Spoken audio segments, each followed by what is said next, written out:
So, Prabhupada's commentary. Jayadev Goswami's 10 prayers, worshipping the incarnations of Lord Krishna, Keshava, contain his name in every stanza. For example, Keshavadvita Narahari Rupa Jaya Jagadisha Hari. Keshavadvita Mina Sarira Jaya Jagadisha Hari. Keshavadvita Vamana Rupa Jaya Jagadisha Hari. The word Jagadish refers to the proprietor of all the universes. His original form is the two-handed form of Lord Krishna, standing with a flute in his hands, engaged in tending the cows, as stated in Brahma Samhita. Chintamani prakara sadmasu kalpa vriksha laksha vriteshu surabhir abhipaliyantam Lakshmi sahasra satasam brahma sevyamanam Govindamadi purusham tamaham bhajami. I worship Govinda, the primeval Lord, the first progenitor, who's tending the cows, yielding all desires and abodes built with spiritual gems, surrounded by millions of purpose trees. He's always served with great reverence and affection by hundreds and thousands of goddesses of fortune. From this verse, we learn that Govinda, or Krishna, is the Adipurush, the original person. The Lord has innumerable incarnations, exactly like the innumerable waves of a flowing river. But this original form is Krishna, Keshava.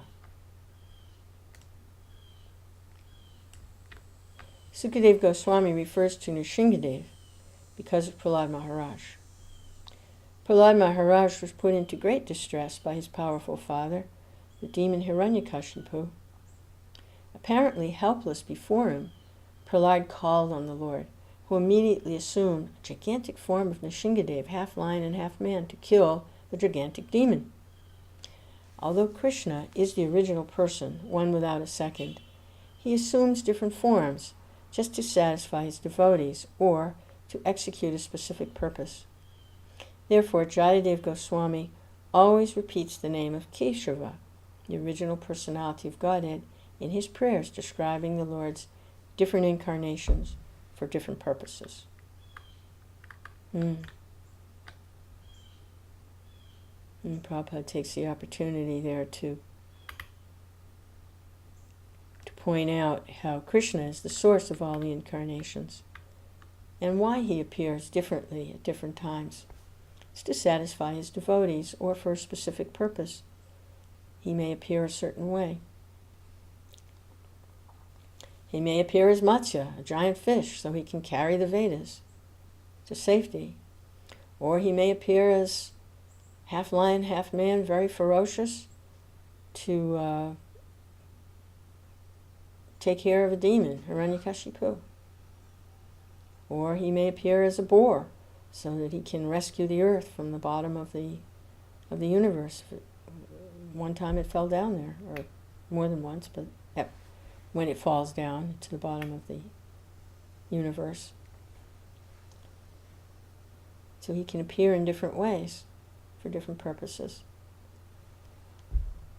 But the original is Krishna, Supreme Personality of Godhead, as Lord Brahma glorifies in Chintamani Prakara Sadmasu.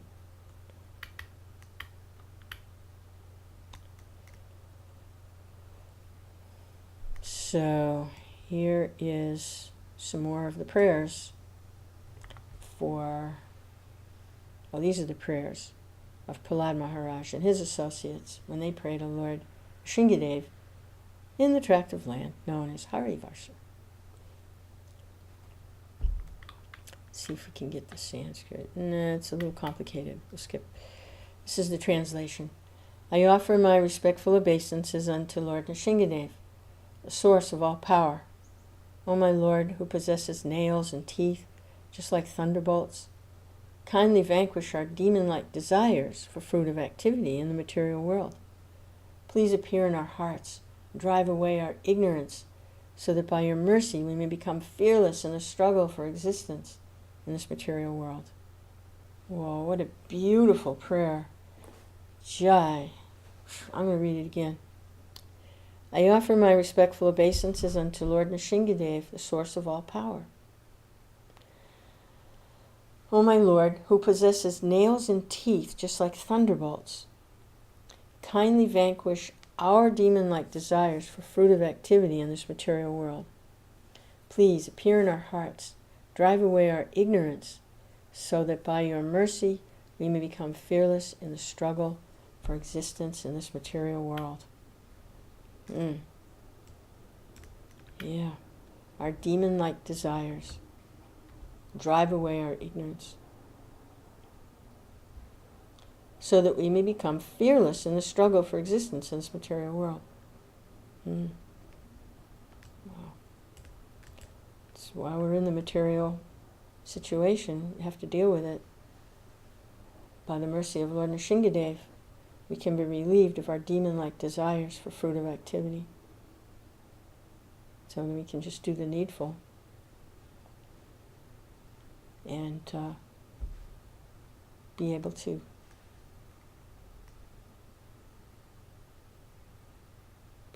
remain and become conscious of Krishna.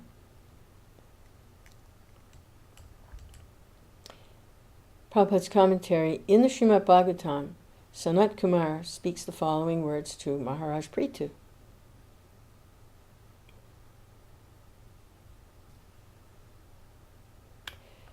Translation of that verse that Sanat Kumar spoke to Maharaj Prithu. Translation is, devotees always engaged in the service of the toes of the Lord's lotus feet can very easily become free from hard-knotted desires for fruitive activities. Because this is very difficult, the non-devotees, jnanis and yogis, cannot stop the waves of sense gratification, although they try to do so. Therefore, you are advised to engage in devotional service of Krishna, son of Vyāsadeva. Yes, the desire for fruitive activities cannot be stopped. The waves of sense gratification cannot be stopped by jnana or yoga, only by devotional service. Krishna. Every living being within this world has a strong desire to enjoy matter to its fullest satisfaction. For this purpose, the conditioned soul must accept one body after another, and thus his strongly fixed fruitive desires continue. One cannot stop the repetition of birth and death without being completely desireless. We were just exploring that in the last verse, that to desire to be desireless is not desirelessness. Desirelessness means to desire Krishna. That's the only way to become free of material desires, is to desire Krishna consciousness, desire devotional service to the Lord. That's actually desirelessness. Therefore, Sri Rupa Goswami describes pure bhakti, devotional service, as follows.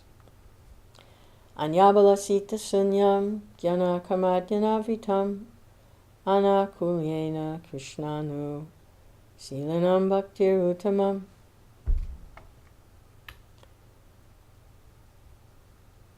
One should render transcendental loving service to the Supreme Lord Krishna favorably, without desire for material profit or gain, through fruitive activities or philosophical speculation. That is called pure devotional service. Unless one is completely freed of all material desires, which are caused by the dense darkness of ignorance, and cannot fully engage in the devotional service of the Lord. Therefore, we should always offer our prayers to Lord Nrsingadev, who killed Hiranyakashipu, the personification of material desire. Hiranya means gold, Kashipu means a soft cushion or bed.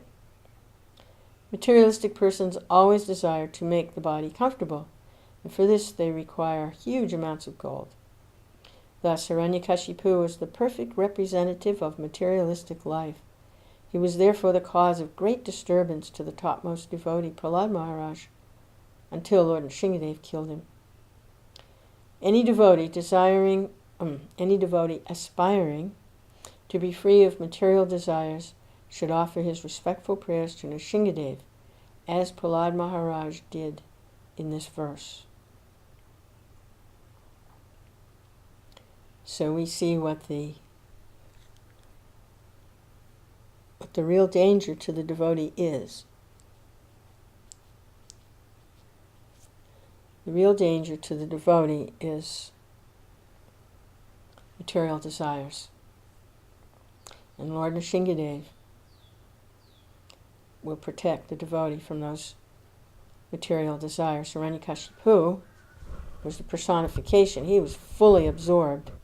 It's like Srimati Radharani is the personification of devotional service. She's the embodiment of all devotional qualities in the fullest perfection.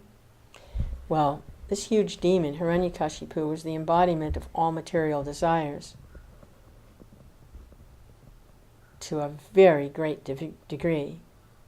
He had actually unseated all the demigods from their positions, and they're servants of Krishna. He had ousted all the demigods. He was controlling the entire universe. He was the personification of material sense gratification. And this wasn't just, some little warmonger in some country someplace with a few divisions of soldiers, a couple submarines and some airplanes. This wasn't just like that. This was a huge demon. And Krishna vanquished him, destroyed him, just tore him right apart. That was it. And Prahlad Maharaj, his devotee, who was the son of the demon, then took over the position of his father and managed things for Krishna, managed the universe for Krishna. So, we can pray to Lord Nrsingadev to vanquish our material desires, demon-like material desires. And he will. He'll tear them apart, just like he did Lord Hiranyakashipu. He has sharp nails and sharp teeth in his form as half lion, half man, very ferocious. And he appears to protect his devotee. So when these demon-like material desires loom on the horizon, threatening the devotee, Lord Nrsinga comes. The devotee calls out for Lord Nrsinga. Lord Nrsinga comes, tears them apart. Finished.